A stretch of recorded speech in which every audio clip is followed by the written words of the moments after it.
Welcome to CAPECAST. Alan, how you doing tonight? Good, Brandon. How about you?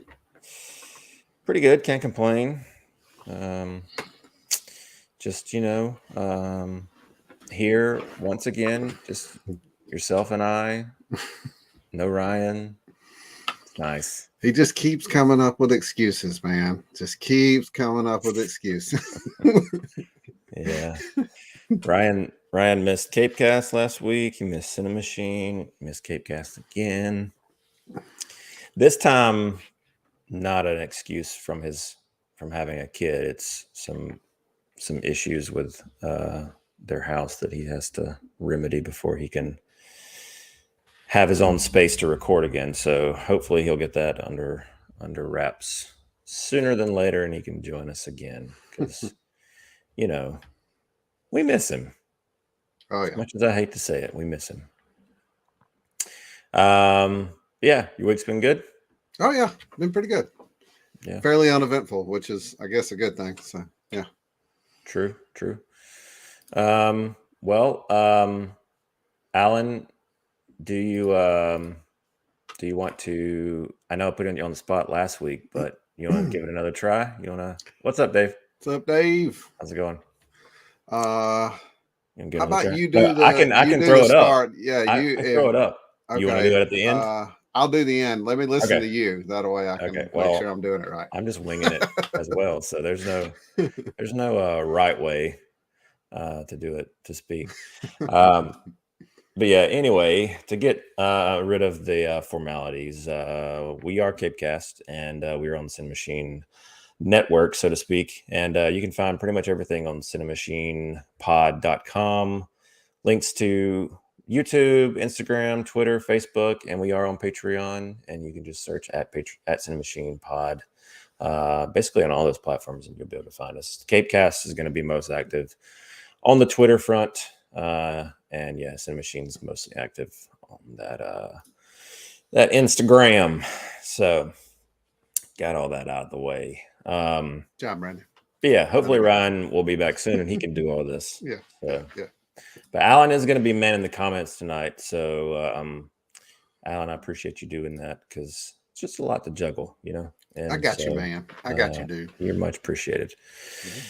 Anyway, but yeah, so it's kind of a decent week for news. Not a lot of stuff, but I guess the bigger stuff we'll get to towards the end in the watches of the week, as far as the more press-worthy stuff, so to speak. But anyway, as usual, we always start with the DC front, and this week on the DC front, first of all, they released a new Sandman image from I believe is it a Netflix series? Yeah, it's gonna be on Netflix. Yeah.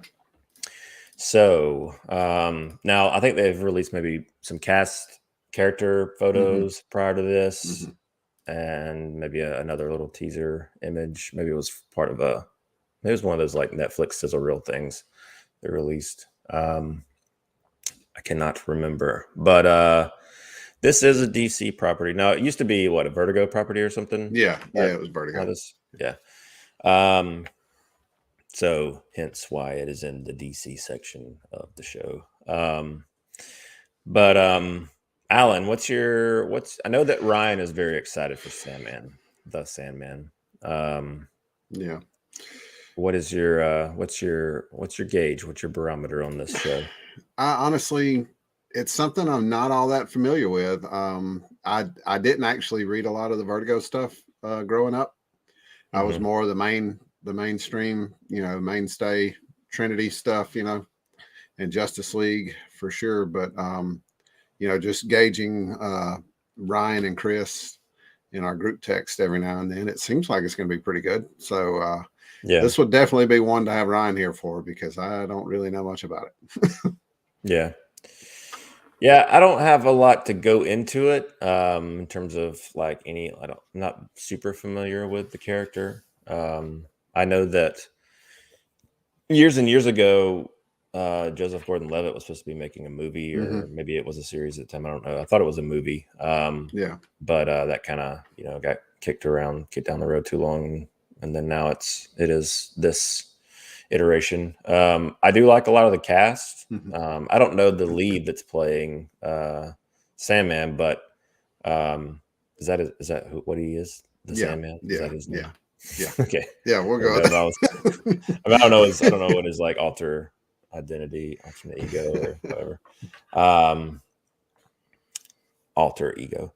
There you go. But Charles Dance is part of this. I love some Charles Dance. Gwendolyn Christie, Gwendolyn Christie. I think Patton Oswalt is involved in some effect. But yeah, I know the audio book that came out not too long ago went over fairly well amongst fans. So, and our bud Ray Porter was a part of that. So that's cool. Oh yeah. But yeah, it seems like Dave's with us on that one. He's never read the material, but looks interesting. So yeah, I'm definitely interested to check it out. I know it's was it Neil Gaiman property? Yeah. So, and I've liked most of the stuff he's put out. So word. I'm sure this will be par for the course. Yeah. So yeah, they just Empire Magazine released that photo and thought it was worth kind of commenting on, even though I don't have a ton to say about it myself. But maybe if Ryan would show up, he could talk about it because this is something that he's into. So yeah, I mean, we do what we can.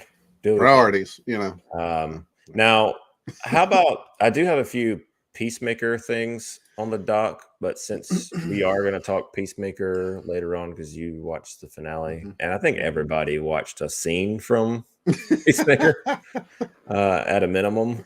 Yeah. Let's hold that until we actually start talking about that because it makes sense to cover it. Let's bundle it all in one. Yeah. So we'll punt that down to do a sports reference. I know Ryan's not here. I don't have to do sports references. I don't have to try and gain his affection, but it's, between he and my dad, I'm just always trying to do stuff like that. So you're safe here, Brandon. You're safe. Yeah. All right. Well, then that'll kind of cover us on the DC front until we get to what we've been watching. But a few Marvel things that popped up. Kevin Feige had said that there's no plan to do another like Avengers movie. That Endgame is the final Avengers movie, and that moving forward, I'm sure they'll be like team up and crossover. Obviously, that's like the name of the game when it comes to Marvel. But the quote exactly was, Marvel Studios and the Marvel Cinematic Universe is now past their 10th anniversary, and with the release of the final Avengers movies, we finally completed a 22-movie Infinity Saga. So I'm actually good with that because I don't think that after you do something like Avengers just in general, and then the Age of Ultron was for a lot of people kind of a step down quality compared to the first one, a little more convoluted. Has some redeeming things to it, but kind of falls into that camp of Iron Man 2 where it's like a slave to setting up a bunch of other things and isn't really as fleshed out, and kind of doesn't really move the needle too much in terms of narrative. Like they set up this Thanos stuff and they kind of sideline it for a while and then they get back to it later. But as far as like Infinity War and Endgame, you're not going to be able to top that hype, that the culmination of all these movies. Like there's just no point in doing that with all these like top tier characters. Now you've got a lot of those characters kind of pushed to the side and sidelined or retired or whatever. Like they're moving away from more of your mainstream characters and they're focused on some more tertiary characters, secondary characters, putting them more in a spotlight. And so I just don't think it would be smart anyway for them to try and do that again with characters that a lot of people don't care about as much. And it's not to like, it's Yep. Oh, spoilers. Look away. Yes, please look away. I don't know how that happened. I don't either. A button. There must be a shortcut. There you go. StreamYard. I killed my camera before we started. Like before we started the countdown, and I was like, "Oh God, oh God!" I was like, I had to hit a shortcut too because I don't know how I did it. So. You killed your camera? Yeah. Before we started, I was interesting. It went dark. Well, I don't know what happened. I see. But yeah, I just don't see them getting back to that. As far as I think the best move, you've done this impressively, I might add. Like it's not like I'm like downplaying what they've done because I think it's amazing and obviously so many other studios, including one that that we kind of harp on a lot, have tried so hard to mimic that success. I don't see the point for them to try and do that again. I think the best bet is just focus on solo movies, maybe do some smaller crossover stuff, but just especially if you're going to do these like smaller characters that aren't as popular, like take some time and flesh out that stuff. Don't worry about having all these movies being slaves to the other movie and setting up other movies and all that kind of stuff. Like just let them be their own thing and focus on single good movies. And I think that's, that's the route personally. What do you think? Yeah, I was gonna say before you gave your take, I was gonna say the exact same thing. I feel like it would, end on a high note kind of thing as far as the big team up movies go. You can do your Far From or No Way Homes. You can do like Ant-Man's gonna have a few folks in it, I guess. Those kind of things, and the Multiverse of Madness. Those one-offs are fine, as long as you're not building to something, crazy, which luckily it worked, but yeah, on paper that shouldn't have worked. What they did with Infinity Wars and Endgame, there was just so much to try to put into a movie, and they did a fantastic job, but they kind of caught lightning in a bottle. And I'm with you. I think they can move away from that, and everybody would be okay with it. Yeah, for sure. Hopefully they won't fall into temptation to try and do that, and they'll just focus on these singular have connective tissue. That's great. But that's what I was going to say. They can have veins running, to the different stories, but like the sword angle that they were working on, I don't know if that's kind of fallen by the wayside. Hadn't heard much about it recently, so I know Secret Wars is probably going to pull into that, but I don't know. Yeah. Samesies. I don't know either, Alan, but time will tell. Yeah, and then I guess the only other thing in the Marvel camp that I thought would be, something just to talk about is there were some action figures that got put out as far as the imagery from them from Thor: Love and Thunder, and essentially give a good look at Lady Thor, Jane Foster. So I guess this is one of the more official looks, and then Thor's new getup too. So sporting the long hair again, it seems. Yeah, I like Jane's whole getup looks exactly like you've seen in the comics as far as her costume. But Thor, it's nice to see. That's more of like the classic with the blue and yellow. You know what I mean? That they never really had that so far. They toyed with it, but it seems like they're gonna really do like a deep cut into like some 80s Thor comics. I picked up a few, me and Mandy picked up a few a while back, and we got the Mandy and I. You said me and Mandy, but it's okay. Sorry. It's all right. Sorry. Mandy and I.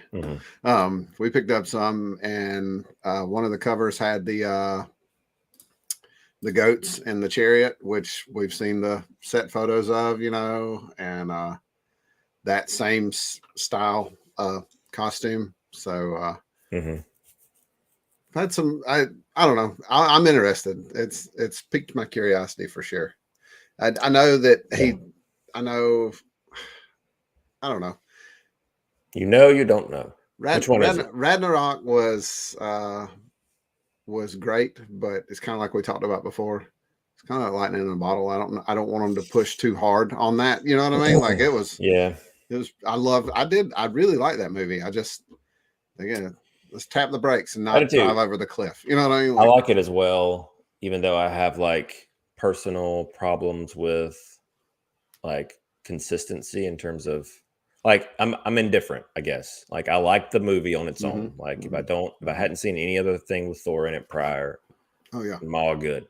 But having seen that character before, it's just such a departure from what was established prior. For sure. But good, still good. Yeah, but different. Yeah, it was just. I mean, and that's like I know we've talked about it before. Out of all of the Marvel movies that I thought deserved a third film, a trilogy, that was not one of them. Not in my opinion. They were serviceable movies, but nothing to write home about. And then bam, there comes Ragnarok. And I was like, holy crap, where was this at for the first two movies? You know, like it was just. Yeah, I mean, and I only say that because it's just something that's like, it's a nitpick. Do I think that Ragnarok's better than Dark World in the first one? Yeah, I do. Thank goodness. I mean, it's a good thing that Hemsworth has great comedic chops, because otherwise it would suffer. But maybe, you know, and this one, you know, also being directed by Taika. I like Taika. I like his sensibilities. I like most of his comedic sensibilities as well. I prefer them more. Like I tend to enjoy them more than like James Gunn is a similar director, but James Gunn's a little more lowbrow to me than Taika is. Sometimes Taika can venture into some things and like, it's not that funny, but more often than not, I dig it. So I'm excited to see what they do with this. And, you know, the Jane Foster angle is interesting, considering that I just didn't expect Natalie Portman to ever return to the role. Yeah, I thought she had pretty much said as much, that, you know, that she was done with it. Or basically, I mean, all but said she was done with it. You know, it'd have been hinted to. Yeah. Yes, money talks, you know. Yeah. Yeah. But yeah, so we'll see. We'll see how it goes. It is interesting to get a look at these action figures and see, you know, what to expect from the costuming in terms of the suits themselves. And then, you know, we've seen a few glimpses of little set photos and things. And I keep forgetting that Guardians of the Galaxy are playing a big part in this. I know, and Christian Bale's in it. Like there's so many people. Russell Crowe. There's so many people in this movie. Yeah. So should be interesting to see how they pull it off. But yeah, that's really about it for the Marvel front.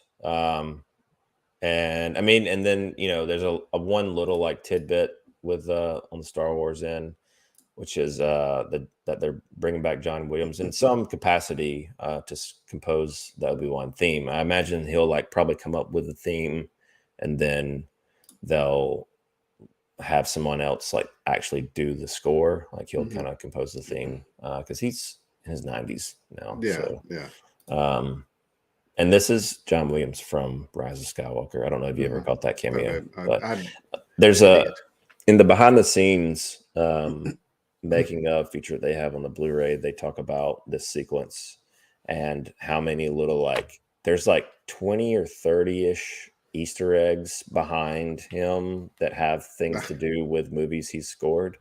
Nice. And it's really neat to see all the little hidden things that they have just in that shop, that little sequence. Well, that's pretty, I didn't actually know that though. I knew that he had his cameo in it, but I didn't know that they had all that in there. And like he's played such a big role in films that we've all grown up loving. So yeah, pretty cool for sure. One of the better and more prolific composers out there. So But yeah, that's awesome. I'm glad that he's coming back. I obviously his score is very much a part of the feel that is Star Wars. It's and a lot of people, I know that's kind of cliche to say, but it's like a character, man. People say, oh, the setting is a character, like the score is a character, but it's true. I mean, Star Wars and what he's done with the score, you can't have one without the other. It's very iconic. So it's good to have him back, and I'm interested to see what he does for the Obi-Wan theme specifically. So, yeah. Now a little bit of sad news on my front. Maybe not as much on your front, Ryan's front. I'm not sure, but it was revealed that HBO's The Last of Us TV series is not going to come out this year. They're still filming in Calgary, I believe. So yeah, they're going to need more time, which is good. I'm fine with that. You know, I had it on my top 5 anticipated when we did the CiNEMACHiNE thing a couple weeks ago. I guess we're going to have to do that whole episode again. Reshoot, because it was like my number 2. So that is a bummer. I'm very excited. Obviously, I've talked about this game and my anticipation for this series specifically a lot. Yeah, it sucks that it's not going to make it. But the thing about I heard this, I don't remember who said this originally, but it's always kind of stuck with me when it comes to like entertainment is history never remembers release dates. It only remembers if it's good or not. And so that's kind of the important thing for me, and I hope they take the time they need and they do it right. So by most accounts, that's what they're doing. They're doing it right. Still a little curious on some of the casting, like Pedro Pascal. I just don't see as Joel. Hopefully that will change once I see his take on the character. But nevertheless, I'm excited, and I'm glad that, Naughty Dog is the studio that made that game, and Naughty Dog also made Uncharted, which Uncharted came out this weekend, and I'll have some things to say about Uncharted in our what we've been watching, because I made it out to the theater this weekend. It's a rare occurrence. I am interested to hear your thoughts. Yeah. Do you have any thoughts on Last of Us in terms of, I'm pretty sure you said you hadn't played the game. Yeah, I haven't played the game, but I've kept up with most of the casting stuff, and I get the general is playing the co-lead. And I get the general idea of the game, so seems like something that'll be right up my alley. Yeah, things that I enjoy. As far as comic related and geek related stuff. So yeah, I'm gonna give it a shot. It's fantastic. The games, both of them. 2 games. First one specifically, it's my favorite. Let it be known. And then speaking of games, we got a little news this week that my boy Walton Goggins, aka Bailey Billy Freeman, is Baby Billy. Bailey Bibby. He has been cast. I think he's the first casting, definitely the biggest casting. It's the first one I've seen anyway. Yeah. For this Fallout TV show. This is what is it? Amazon? What is this? Yeah, it's going to be on. I think it's on Amazon. Let's see. Yeah, Amazon.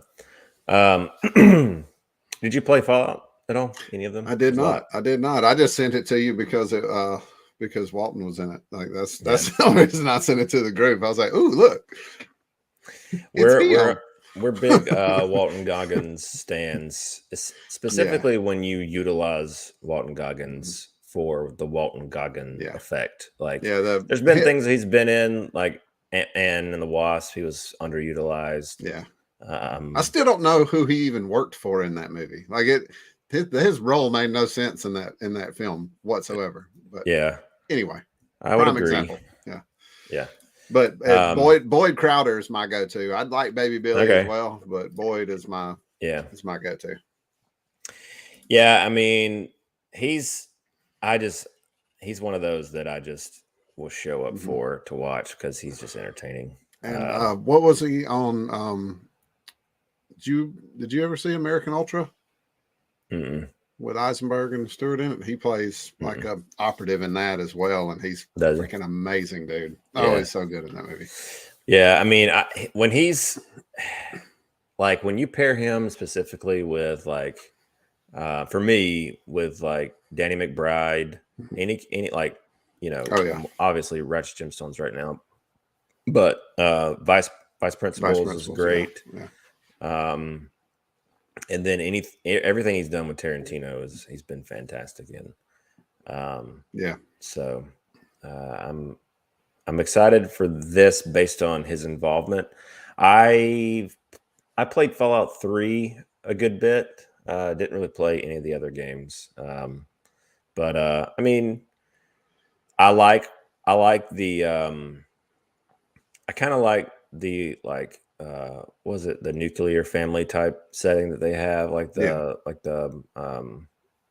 post-apocalyptic. It's very like stylized, you know, with like the Astro Boy look and feel that they have.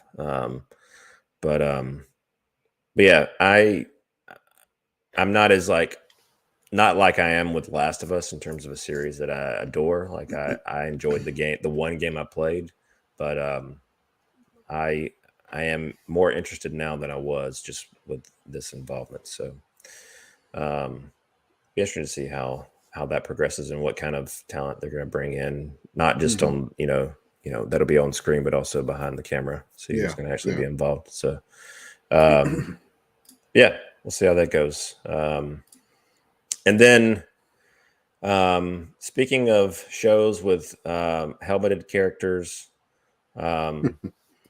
they were talking about Master Chief in the Halo series will reveal his face for the first time, which I don't like that. I don't think they should do that. The same reason that I didn't think they should do it with Boba Fett. I mean, we know what it looks like, but like, keep your daggum helmet on. This is why you're cool. Like, I don't want to see your face. Yeah, it's part of the lore. You know, yeah, don't take your face off. I mean, don't take your helmet off. Like, I don't. He's never taken it. To my knowledge, you've never seen his face in the games. Yeah. And that's part of it. Like, who's going to be impressed when they see it? Like, nobody cares. Well, I mean, because it's not the face of this is not okay. When he pulls his helmet off for the first time, nobody's going to be like, oh man, that's him, thinking that that's been his face for 30 years. You know, that's not the way this works, you know? So it's, like, what kind of face is going to be like, oh yeah, look at that face. Like, John Cena cares. It'll be John Cena. Yeah. Yeah. Dave's with you. Nice, Dave. Yeah, I just, that's the thing. Whatever, well, I mean, it's like you said, don't pull off your face. I mean, that is his face. The helmet is his face. That is all we ever need to see. Like, don't pull off your face. Yeah. I like I like associating that, which I know it's going to be a different voice of Master Chief on the TV show than it was in the games. So I have that voice ingrained in my head. So that's already going to be a hurdle that I got to get over. Yeah. When I watch the show, but yeah, I don't know. I say don't do it, but they're not going to listen to me. They obviously aren't. They released this statement that they're going to show it. So what are you going to do? I'll just close my eyes. Okay. And then I guess the other little thing of not necessarily news, but they released WB released a lot of Fantastic Beasts, Secrets of Dumbledore posters, old characters, new characters. So I mean, a handful. The thing is, obviously some of these are new characters, but even the returning characters, I'm like, were they like any of these in the? Like, I know a few of them, but like, I don't care about these characters. And there are maybe 5 of those posters that I was like, oh yeah, cool. That's really it.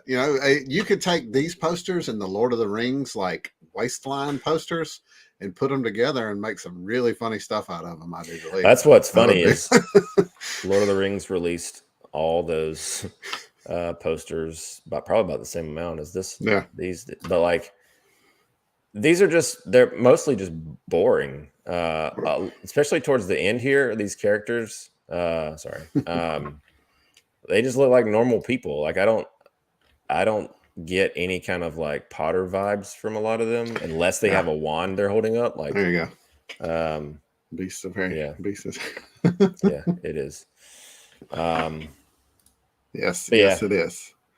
I mean, there's a few, like I said, I'm kind of intrigued by the title, you know, The Secrets of I don't know. I don't know what's going to happen with this movie. And I know that it's all kind of this weird side story thing, you know, and don't get me wrong, Newt Scamander, I enjoy his character. I like his take. I think that it was a cool concept to take that book, you know, and make a series out of it. I don't know. Ezra Miller does good in it. You know, I'm kind of bummed about Johnny Depp being pulled from it, but I don't know. Honestly, there's just some weird stuff. I was bummed that Colin Farrell was pulled from it because whenever they had him change his appearance to Johnny Depp, I was like, no, I like this. I like the other version. Yeah, I don't. Johnny Depp's he kind of any kind of like, you know,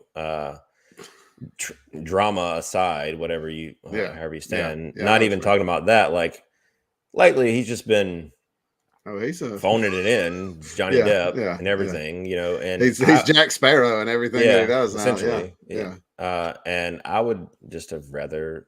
I liked what Colin Farrell was doing. I would have rather just seen him. Yeah. And now, you know, I mean, they can, because he can change his appearance. They can. Mads Mikkelsen is the next convenient. Convenient. It is a convenience for sure. Yeah. But I do like Mads Mikkelsen. I could care less about Newt Scamander. Ezra Miller's Credence character, I did enjoy, but that's about it. Those movies are kind of meh for me. Like I don't have any kind of affection really. At all to what's going on in that franchise. And now they're obviously, with the amount of time that's kind of transpired between the last one and this one, like they've obviously, you know, it seemingly had to be like, all right, let's try and inject more Potter stuff into this because people want to see the Potter stuff, the Hogwarts stuff. Yeah. And so they're finally going to Hogwarts. So yeah. So, which maybe that'll work out to the benefit of the film. And I think I also mentioned this. I wish somebody else besides David Yates would do a Potter centric movie. Anything like he did amazing work in the 4 or 5 movies that he did for in the original set of movies. But I think he's burnt out on it. Move on to something different. Let somebody else it's kind of like Michael Bay doing all the Transformers stuff. It's like, come on, just let somebody else do it. Yeah, it's like you said about Deb. He's just kind of phoning it in at this point, it feels like, you know. And I don't know. I feel like Warner Brothers is just milking it dry, you know, and it seems to be their pattern. So that's true. But yeah. So we'll see. Maybe this will be good. I've only watched whatever the last one was called. I don't even remember. There's something Crimes about the Crimes of Grindelwald. Yeah. The W is a V, essentially. It's Vold. Grindelwald. Okay. I know it doesn't make sense. Why? It doesn't. I don't know. Spelling. What's up with spelling? I don't. His face can change, so that's all that matters. Yeah. We'll see. Hopefully this won't be an improvement. Like I said, I've only seen the last one time. I think I've only seen the first one maybe twice. Yeah, that's we're looking. I think we're about the same. Maybe 2 viewings on each, and I mean it's like kind of like we talked about with the Thor movies. They're not terrible. They're just not. Yeah, you know, they just pale in comparison, and especially the second one was like, I don't know. There's nothing. I barely remember anything from it. I remember Grindelwald on horse and carriage, and the horses were like skeletons or something. Pegasus skeletons, maybe. I don't know. That's about it. Pretty much it for me too. I guess and then Nagini. Yeah. Nagini. There you go. But yeah. All right. That's really it for the news today. We did have one trailer, and I have to say I didn't get a chance to watch this trailer. Alan, were you able to watch it? I did. Okay, good. You watched the things. Yeah, so. Yeah. I'm the guy that watches the things. It's really got the trailers, like if Invincible and The Boys had a baby, this would be it. I mean, it's really essentially it's the exact same team doing both. So they kind of teamed up on that's this. The vibe that I got from the little teaser that was from a few weeks ago. I'm hoping that Mandy will have some good stuff to report on this front. She's hopefully going to get to sit in on that panel at South by Southwest, and supposedly they're debuting a trailer in a few weeks for The Boys season 3, and I have a feeling that that's where they're going to debut it at. So that makes sense. Yeah. She's just excited. Jensen Ackles is going to be there, so that's all she's really worried about. Okay. Yeah. Well, yeah, maybe she'll come back. I don't know. Maybe. Well, that's like when I was at Comic-Con in 2012. I was there, and I was in Hall H for the Total Recall reboot movie, and Jessica Biel, and I can never remember her name. Who's the Kate Beckinsale? They were on stage together talking about that movie, and I texted Melissa. I was like, Kate Beckinsale and Jessica Biel are on stage right now at the same time. I may never come home. Yeah, because a lot of hotness, two of them on stage. But so I can relate to Mandy is what I'm saying. Yeah, it'll be similar to the Boys cast when they're all up there. It's a bunch of good-looking people going to be on stage all at one time. Yeah. A bunch of pretty people. Pretty people, yeah. I'll say this, even though I haven't seen this trailer, I did watch the first one. I thought it looked funny. I'm not as inclined to watch this based on the animation. I am more so because it's a Boys property. I've been, ridiculed time and time again for not finishing Invincible in this podcast. And again, it's not because the story wasn't good. I did like the story. I just didn't like the animation. It's just not my style that I prefer. And I just, couldn't get past it. So it's my own hang up. I get it. Throw your stones at me if you must. I'm good, Brandon. I've given up on that fight. I know when I've lost. So yeah. But I will say that at the end of the trailer, you do get like a cast breakdown. And, I did. They had that on the last one. I saw that. It's pretty impressive, the names that are attached to this animated series. So that's got me more excited about it than it being attached to the Boys. Actually, I guess it'll be a good little stopgap, a good little in between before season 3 kicks off. This will kind of tide everybody over. I'm sure that the only reason they're doing this is like everybody else. It was a way to milk the property without getting everybody in a room together because of COVID. So, yeah. They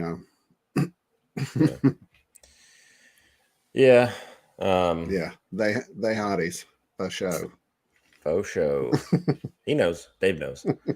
And then Mila Kunis was on there like earlier, and I was like, man, I'm never leaving. I love this place. Sheesh. Yeah. All right. Well, let's get into some things that we've been watching. We'll hold Peacemaker till the end since it's more of a hot topic these days. But you are still tracking on Batman the Animated Series, I see. I am. It's amazing how long those seasons run. I mean, they really churn those things out, and they're all good episodes. Is the crazy thing. And, I don't know. Like I said, I'll watch it on my phone. I'll watch it on the iPad. I'll watch it on TV when I get a chance. But and sit in McDonald's parking lot put in my AirPods and watch an episode of that while I eat my chicken nuggets. Yeah. Is that your daily intake? Not daily. Chicken nuggets? Once a week I go by Are and you get a 5 years 10-piece. old? I love some chicken nuggets, man. I love chicken nuggets. You get apple slices with it, or you go fries? No, I get the Go-Gurt. What about a toy? You get a toy? No toy. If I get a toy, it comes home to cow. Sub the toy for some fruit. Yeah, there we go. Can I get an extra prize? That's cool. Yeah, this is one that I need to go back and watch again. It's been so long since I've watched this series. And yeah, you're right. I mean, this is the age where like series, animated or live action, whatever, had like 20 plus episodes a season. We're so accustomed to having like 10 max or less these days. So that's what's intimidating about going back and watching anything, really, is because like I've wanted to rewatch Lost, and just, man, those first 3 seasons, especially before the writer's strike happened, like they were like 26, 27 hour long episodes. Oh yeah. And I'm just like, man, I would. And then you look at like shows like Supernatural or any of these shows that have been, going on forever, same kind of thing. But yeah. And that's but with the Batman the Animated Series, it's just such dark material for a kid's show. I mean, I remember watching it, I'm like, God, I know why I love this show so much. You know what I mean? Like you don't see cartoons like this anymore. Like not marketed to kids anyway, Yeah, for sure. Yep. It's that. I guess did you watch this on HBO Max? Mm-hmm. Yeah, I'm streaming it on that. Then they remastered these not too long ago. They did in HD. So I haven't seen those since they did that. I mean, it's as good as you can remaster it. You know what I mean? It's still, you're going to have some quality issues, and it's not, it's still an older show, so it's not full screen or anything like that. But I don't know. I mean, I didn't have a problem with it before they remastered it either. So I guess, like I said, I'm probably watching 60% of it on my phone. So it's kind of hard to get the full effect when you're watching it on an iPhone X. So word. I need a new phone. One day. One day we'll get another Patreon. We'll get enough patrons on here, and we'll give me a new phone. I'll do a GoFundMe for that. There we go. And then you were watching some one-shots, a bunch of them. Yeah, we let's see here. It was actually after we finished. And I have to interrupt you because you texted me your list and you said Team Kevin. And I was like, I cannot find. I don't know why I meant Kevin. It was anywhere. So I just assumed it was Team Daryl. Daryl. It's one of those names. But it's one of those guy names. I couldn't remember which one. But I think we had went back and watched the final chapter of the Book of Boba Fett. And after it was over with, it kind of gives you some suggestions. So I scrolled down through there and I was like, ooh, the Marvel one-shots. Let's check these out. For no good reason other than I didn't have anything else to watch. And man, I fell down a rabbit hole. These things are pretty good though. Yeah. Yeah. I've only seen the one that had, what's the girl's name from Party Down? It was like one of the first ones they did. Oh yeah. They were like breaking into S.H.I.E.L.D. or something like that. Lizzie Kaplan, I think is her name. Yeah. I can't remember what I don't remember what the story was in that. I honestly don't either. But I think they were trying to break into S.H.I.E.L.D. for something. it seems like it was something to do with that, or they found a weapon, I think, after the war with the Chitauri in the Battle of New York. I think that's what it was. It was something along those lines. But the All Hail the King, that's by far the best one. I love Trevor's prison story. It's a cool little tie-in to the actual Mandarin. But the Team Daryl was pretty funny as well, because you have the Grandmaster in it. you know. So that's he's Daryl's new roommate in that one instead of Thor. So it's pretty good. Okay. It's pretty good stuff. pretty cool. Good. Well, good. Yeah, that's it. That's all I got. Well, I teased it earlier, but I went to the movies this weekend, Saturday to be specific. Yes. And took my daughter and my 3 nephews to go see Uncharted. There they are. They're in front of the marquee. So yeah, my daughter has been replaying Uncharted 4 with me recently. And then my nephews come over every Wednesday and they've walked in and, while we're playing it, and they're like, oh, and they're into it. And so it's become like a weekly Wednesday thing to play Uncharted. And so I told them that there was a movie coming out and they know Tom Holland because of Spider-Man, that kind of thing. And so they were interested. And so we all went and saw the movie on Saturday.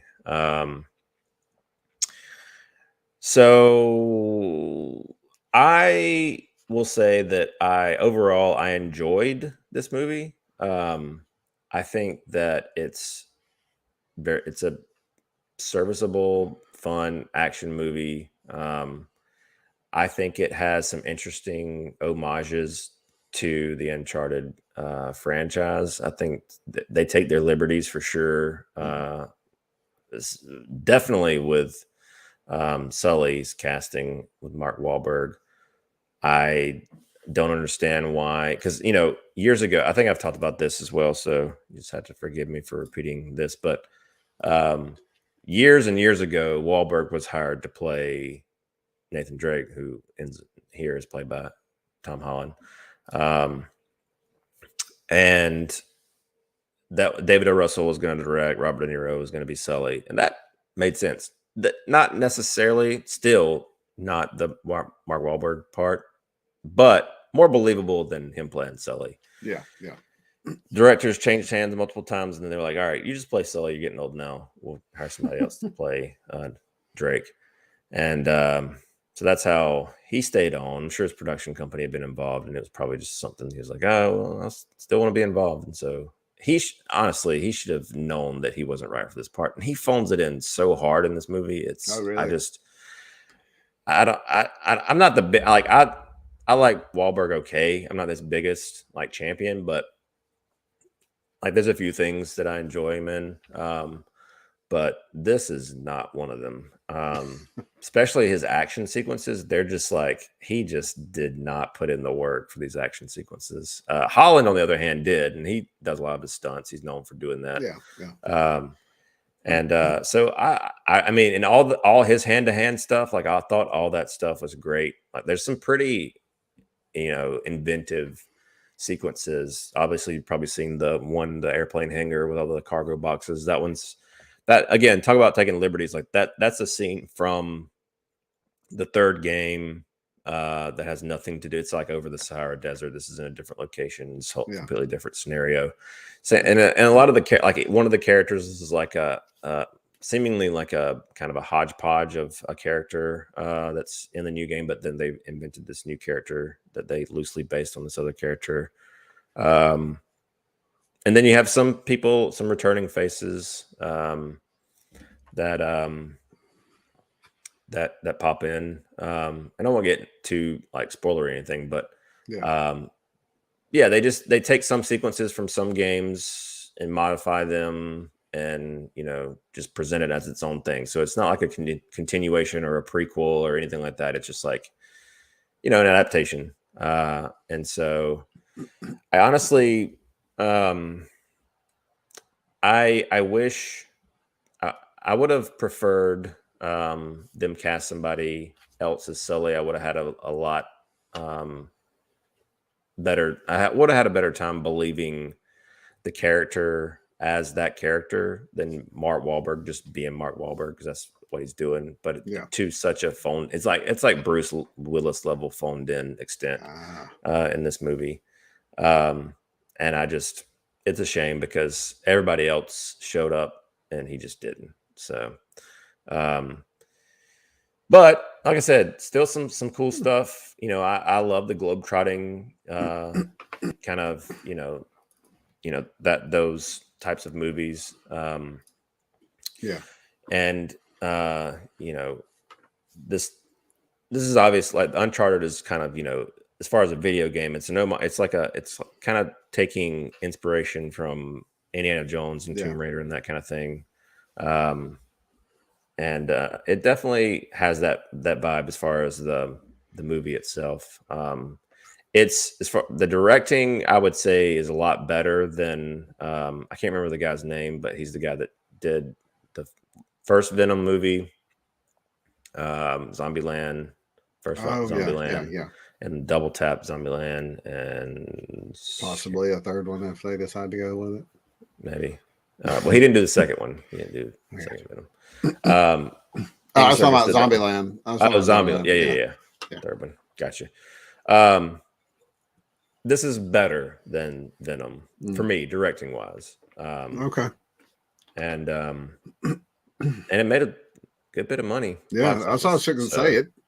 It killed it. I don't know if they were riding that Tom Holland wave from Spider-Man, No Way Home. I'm sure that had a part in it. But yeah, sure it did. Everything I've seen, it seems almost like as far as the reviews have gone, I haven't seen any spoiler reviews. I've tried to avoid those, but it seems like for the most part, it's getting treated like a comic book movie. Some people are saying that it's a fun popcorn flick. Some people, I mean, it very much is dogging on it. You know what I mean? Like, so that's, Yeah, it falls in the same camp to me as like Pirates of the Caribbean or not as good to me. Treasures. National Treasures, similar, yeah. And and like I said, it's got some cool sequences in it. Cool. And the fighting, the hand-to-hand stuff, specifically with Drake, Tom Holland, all that stuff was really well done. And then that, you've seen the pirate ship like being transported via helicopter. Like that sequence is really cool. I mean, a lot of stuff that is, I wouldn't say it's like it's inspired and like kind of an amalgamation of a couple different things that you've seen before, but putting them together and something that you haven't. So I enjoyed it. I mean, it's just fun. Yeah. And so and it's amplified by seeing it with my daughter and my nephews, and they were just having a blast. You can play. So. Yeah, you definitely play off of the people around you, and if you got kids, man, kids enjoy anything. You know what I mean? Much less a decent movie. Like that's the way Cal is. Like I said, I probably would have looked at Venom, Let There Be Carnage in a whole different light had I not watched it with Cal, and he freaking loved it. So I mean, I kind of fed off of his energy and enjoyed the movie probably a lot more than I should have, But cool. Well, I hate that I didn't get to join you. You had sent me a text. I had partaken in a little too much silly goose juice the night before and was not feeling well the next day. So shame. Didn't feel like going anywhere. Yeah, I get it.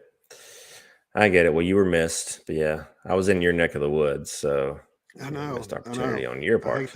I hate that for sure. Yeah, but like I said, it's good to see it. Not an actual like movie IP making good money at the bottom. I mean, it's an IP, but not like one that's known in the movie medium. Yeah. So, and our theater was not full, but it was good. Well, that's what I was going to ask. The besides Spider-Man, which everybody and their mother went and saw that movie apparently.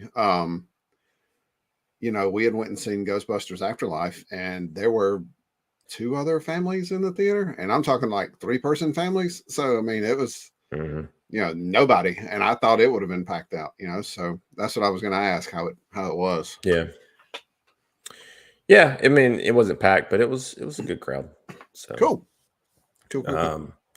Now, I guess the only other thing to talk about, which me personally, I have not watched Yeah. It is known that I haven't watched this show at all. Actually, Yeah. Ryan watched one episode of it, but Alan, you watched along with the rest of Twitter.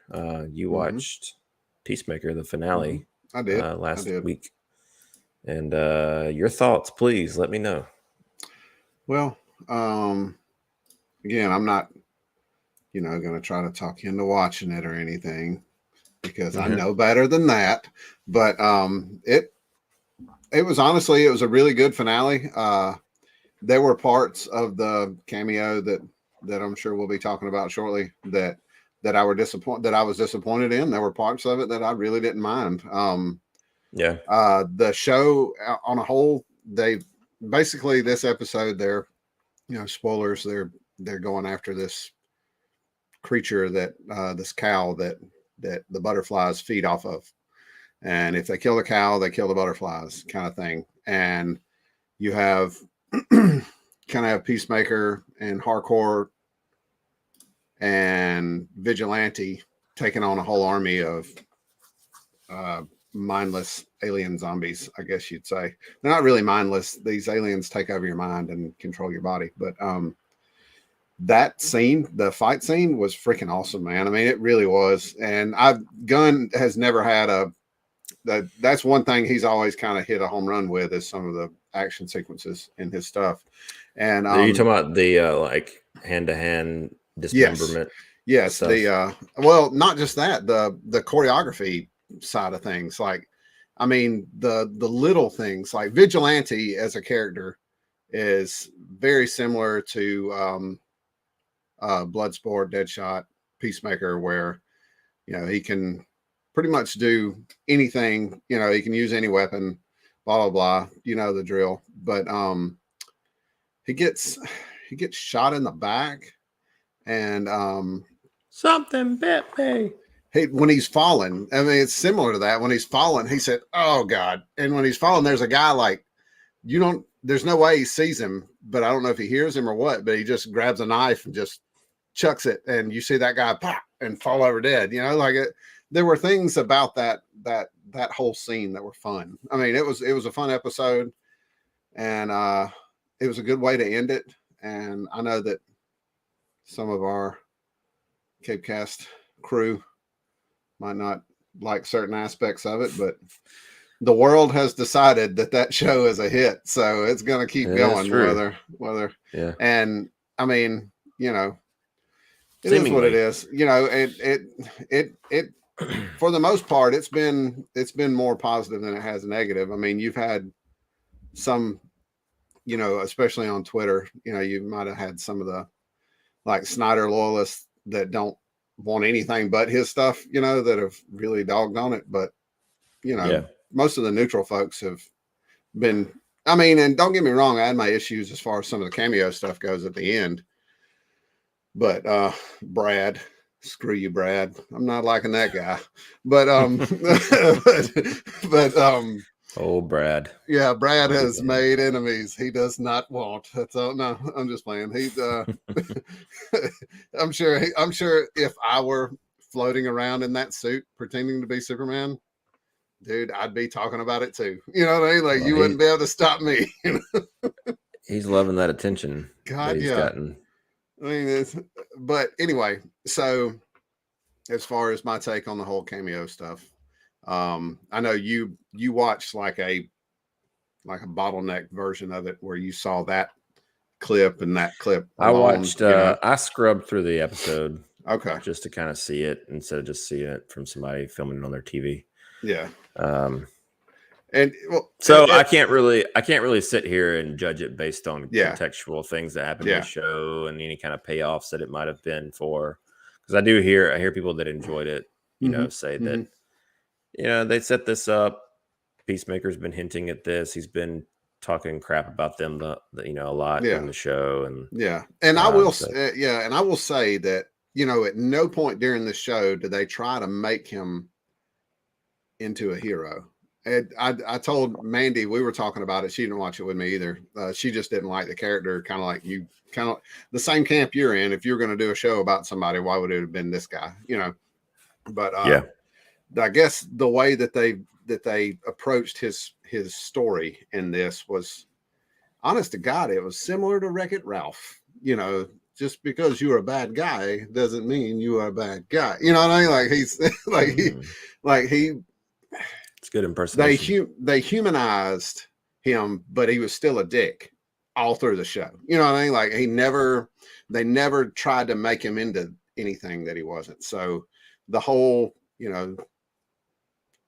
know, screwing fish thing, he admitted that it came from Google. Earlier in the season, he talked about, you know, where somebody asked him, where do you get all this crap about these heroes? Where do you get the, he said, Google. And they're like, really, you believe it? And he was like, yes, it's Google. That's where everybody gets everything from. So, I mean, as far as he knew, it was true, you know, but, so I had my issues with not being able to, and I wasn't expecting them to be able to pull everybody into this thing, you know, but my thing is, if you're going to have stand-ins there, just don't even have them there. You know what I mean? Like you could have just had Aquaman and the Flash, and it's weird. Fine with that, you know. I mean, that's true. And here's the thing: the reason why it's such a like pouring salt into an open wound for me is because seeing these characters in this context where you're only going to show 2 of them and the other ones are going to be in shadow, especially like Superman, like WB's treatment of Superman. The last 3 times we've seen him on screen, he's had an effed up face from WB's perspective, like the movie that they put out. Yeah, he had an effed up face. Then he didn't even have a head. Nothing. And then he's in shadow. It's like this floating shadow. Yeah. What do we do? It's almost like they won't let go because they're toying with the Supergirl idea that's going to be in the Flash movie. And I still am not convinced that they're ready to let go of Henry Cavill as Superman. And that's why they won't part ways. Even this Brad, you know, I hate that guy. He says, I hate it, Brad, you know, but even he said, you know, how much of an honor it was to wear Henry Cavill's. He actually said his name, you know, he actually added him on Instagram, you know what I mean? So he even was like, this is Superman, you know? So like, they're not, I just don't get it. I don't get why they're dragging it along the way that they are. And I know that that's most people's problem with the cameos was, you know, if you're going to go away from them, go away from them. Don't keep using them, you know. I mean, because obviously it was supposed to be Henry Cavill Superman floating there. You know, everybody knew that's who it was supposed to be. But if you're going to go away, just don't even put him in it. You've already got Jason Momoa and Ezra Miller on contract, so yeah, you can have them on it, and that's fine. You know, just let it be them. And I don't know. I mean, the whole you know, screwing fish thing or whatever, you know, that was Peacemaker being a dick. I mean, that's really all it was. And as far as the exchange between Momoa and Miller, or Aquaman and the Flash, honestly, I could have seen that exact exchange in a Zack movie at some point in time and a Snyderverse. Because if you're building that team and you're building that camaraderie, you're going to rib each other if you get a chance, you know. And Ezra Miller's Flash in both versions, Justice League and Zack's version, he was kind of the wisecracking guy in the group. So, I mean, when he said that about, it was definitely, it's not a rumor, you know what I mean? He laughed about it when he said it, you know, like, you know. I even commented on that to Ryan that it seemed like Ezra was like saying it in jest, like it's not a rumor, and then he chuckles like, and Ryan because he said, didn't seem to agree with me. He said, "F you, Barry," you know, and he goes like that, you know what I mean? It was obvious they were joking, and I mean, it would honestly, I could have seen that exchange maybe change an animal or change the scenario in general, and I could have seen me and you and Ryan and Chris and Brett having that exact conversation, you know, joking around, and somebody like, F you, Brandon, you know what I mean? I'm pretty sure I probably said that at some point in time during our group messages anyway. So, you know, I could see that, you know, so that part I actually buy, you know what I mean? Like I hope that they achieve that level of comfort as a team, you know, if we can keep them all together, you know, where they can have that. And I mean, you can't tell me that when they're laying on the steps in Heroes Park and Momoa and Aquaman points over to Barry, you can't tell me he wasn't thinking, F you, Barry. You know, like right then. You know what I mean? Like, he was thinking it. He just didn't say it. You know? To be fair, that's not really the egregious part for me. Oh yeah, I know. Personally, like I just don't like I don't like the state that we're in. It's just Nani's a big reminder. What's up, Nani? It's just a big reminder that WB doesn't know what they're doing with these characters. That's what I mean. See, like, having 3 of them in Shadow. The 3 in Shadow? No, 2 of them in Shadow. Just 2 in Shadow. Yeah. 2 in Shadow, and then not even we'll get to it. We'll have, you know, we found out that there was one that was supposed to be there. It was Batman and Cyborg. Apparently, they just haven't. That guy. They probably told him, "Do not tweet anything because when you do, Ray Fisher's gonna say something." Please, for the love of God, keep your mouth shut. But like, I don't like it's. They don't like them. Gunn having shot Batman and Cyborg intended them to be there and then had to remove them. Yeah. Is such a big like indicator of like just WB not knowing how to move forward with this property. And especially when you hear things like Gunn saying that I had complete creative control, but then apparently he doesn't. They pulled that at the end. Characters. Yeah. Well, you know, you read the article, you know, where they were, you know, interviewing him about this stuff. And he said that he basically shot this whole thing or wrote this whole thing and got everything ready for it. And then told Warner Brothers, hey, I'm doing this. And apparently they, you know, didn't like certain aspects of it, you know, the Batman and Cyborg stuff. I'm honestly, I don't think I think it's obvious that they're like, well, Affleck's not returning for us. It's going to be Keaton. We don't know how we're even doing this anymore. Like how people are going to be confused. Let's just have the 2 that like they got the 2 that would commit to come back and reprise those roles. And then you're like, maybe we'll do something with Superman because it seems like if anybody's going to do something as far as Superman, it's going to be like a Black Adam Shazam type thing that Cavill will come back for if they're not going to give him his own movie. See that happening. And then, you know, with Gal, it's probably just a scheduling thing. Or maybe she's probably maybe just didn't have any interest in doing it. So, but I don't know. That's just why it's so annoying to me. It's like, it's so disposable. If you, Ryan. What's up? What's up, Ryan? Ryan, give us your thoughts since you're not on the show. I want to hear them. I thought Ryan wasn't on the show because of what we're talking about right now. Anyway. But no, I mean, agreed. I think that, like I said, I just genuinely believe that Warner Brothers is scared to pull the trigger one way or the other with Henry Cavill, whether they're going to continue with that story or not, because they're scared to do anything. They realized that he was obviously they got to realize he was a great Superman. They wouldn't keep using his Superman, even if it's not him. You know what I mean? They wouldn't keep using his likeness in other properties if they didn't at least consider keeping him around. You know what I mean? Like they're in such a, they probably hate it too, but they have properties that have made tons of money that they're like, okay, we can't not do these because they're established, you know, money makers for us, Aquaman, Wonder Woman. And so they're like, all right, well, then Ben doesn't want to do Batman anymore. And we're having trouble with Cavill. Supposedly some people say that he's like playing hardball, and then other people say that no. Yeah, F that guy for sure. Yeah. And then, you know, the Ray Fisher stuff, and then it's just I mean. It just, to me, it took balls on Gunn's part to even attempt to include Batman and Cyborg in that shot.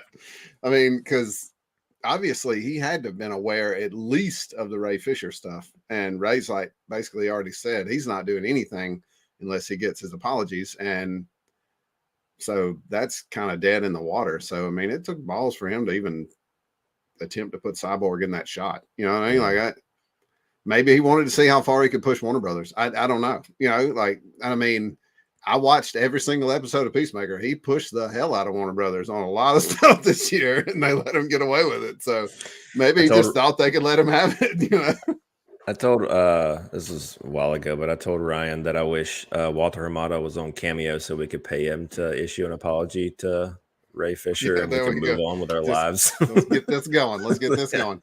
Because I mean, because I genuinely would love to see Cyborg back. I loved his portrayal as Cyborg, and they can't recast him. Yeah, Ryan, I'm not gonna display this. It would take up, then you wouldn't be able to see me and Brandon's face anymore. So, what does it say? Let's show it. Let's pull it up here. Boom. There we go. Yeah. What a freaking mess of a Justice League. Having the two in silhouette just put an even bigger emphasis on the fact that the Bats and Borg life weren't there. Should have just been Aquaman and Flash. Agreed. That's what Ryan's just tuning in, so he didn't hear our first 15, 20 minutes talking about this. Yeah. Me and Brandon felt the same way. We all are on the same page on that front, even though Alan enjoys Peacemaker. So I did.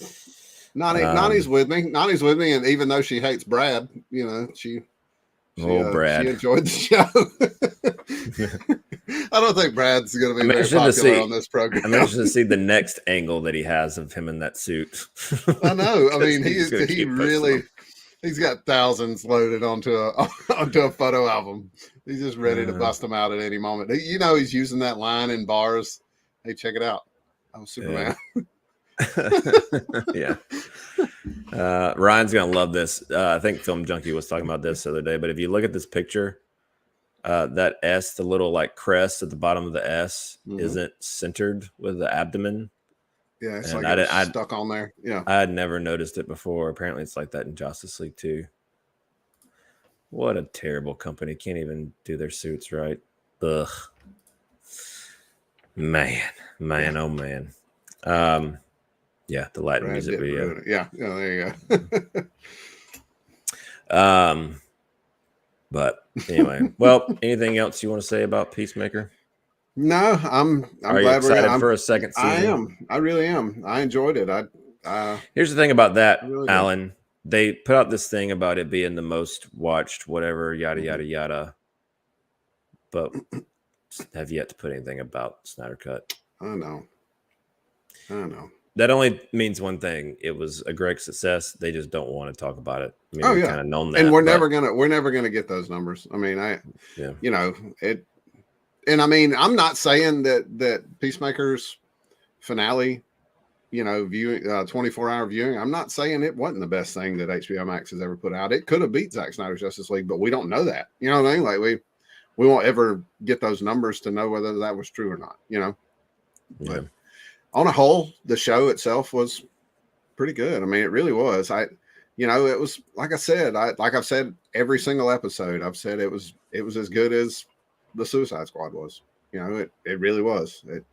It's on par with every other thing that James Gunn's put out. So, I'll watch another season.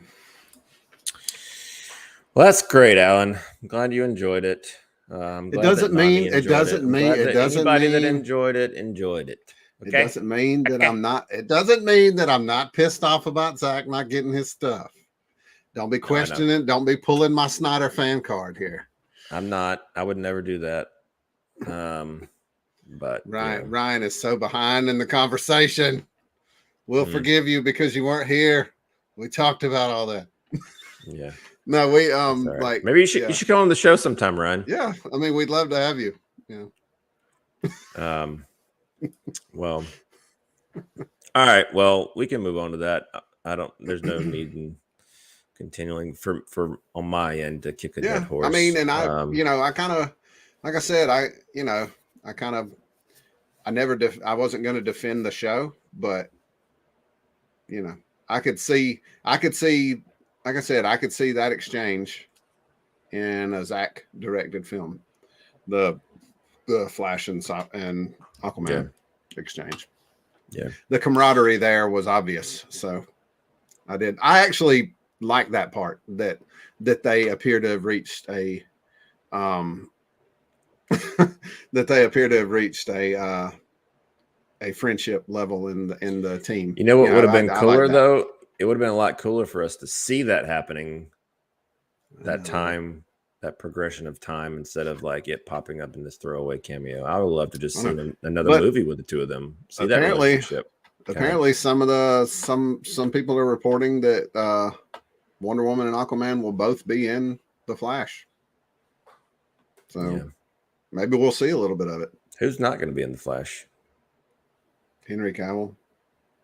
Burn. Brad. Brad's not going to be Brad. F you, Brad. F you, Brad. All right. Did you get any physical media? I bought a few. Alan. Few bookies. I bought. I don't know if you can see it or not. Let me. DC versus Vampires, issue 6. Just went and picked it up today, and then I sent this one to you guys.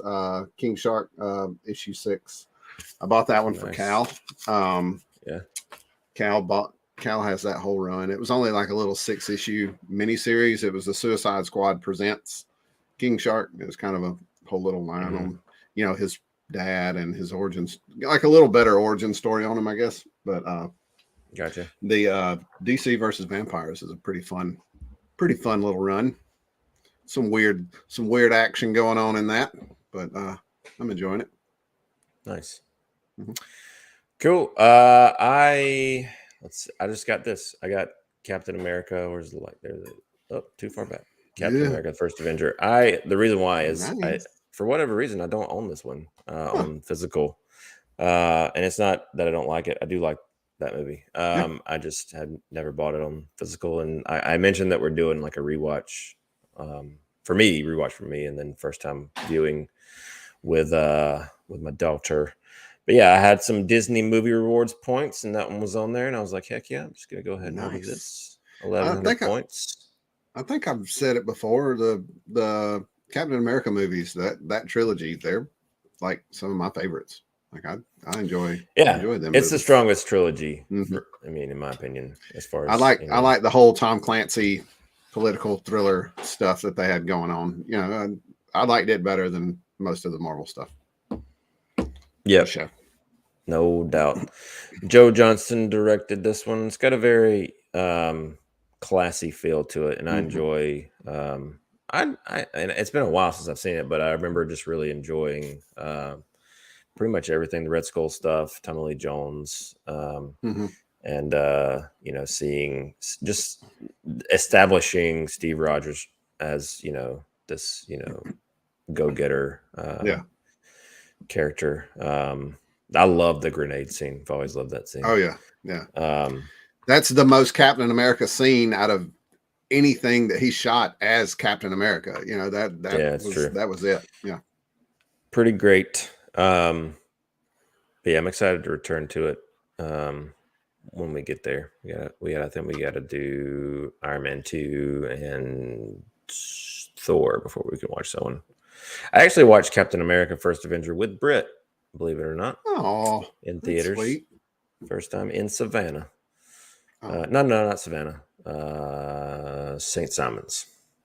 So, but yeah, so I picked that up, and that's really it. On my end. Now, this is the last week that. Let me get to it. This is the last week that we are going to have this graphic because Batman's going to be out. Speaking of, Ryan and I are both going to see the Batman next Tuesday at the fan screening. So there will not be a CAPECAST on Tuesday. We do plan on doing a Batman-centric episode. We'll probably wait until you see it, Alan, I imagine. Yeah, I was going to go ahead and let you know that I am going to go. Mandy's going to be leaving for South by Southwest on the 10th. So I'm actually not going to see it till like the 11th. Okay. Like that. So the following Tuesday, if y'all wanted to wait till then, you don't have to, but I won't be able to. We may do it. Well, we're not going to do a spoiler thing until plenty of people have had time to see it. So we may just do like a reaction type thing. Nani's going to the fan screening too. Nice. Apparently, everybody but me is going to the fan screening, so that's freaking awesome. Yeah. Well, I get it. I get it. I like Peacemaker. I don't get to go do cool stuff like that with you guys. You lost it. You lost it, bro. You lost it. We're done with DCU. Ryan and I are done with DCU. We're solely separate DC continuity now. So the Batman and Joker. That's all we care about. Yeah.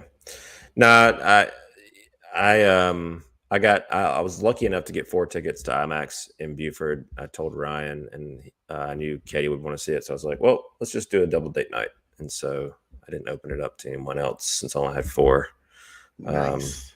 So by double date, you meant you two and your wives, not you, Ryan, me, and Chris. So there was that. Okay. I don't know. Well, I'm wondering who would be my date in that scenario. Me and you did have fun. I'm going to say, yeah, we did, but I've already experienced that. So I kind of want something new.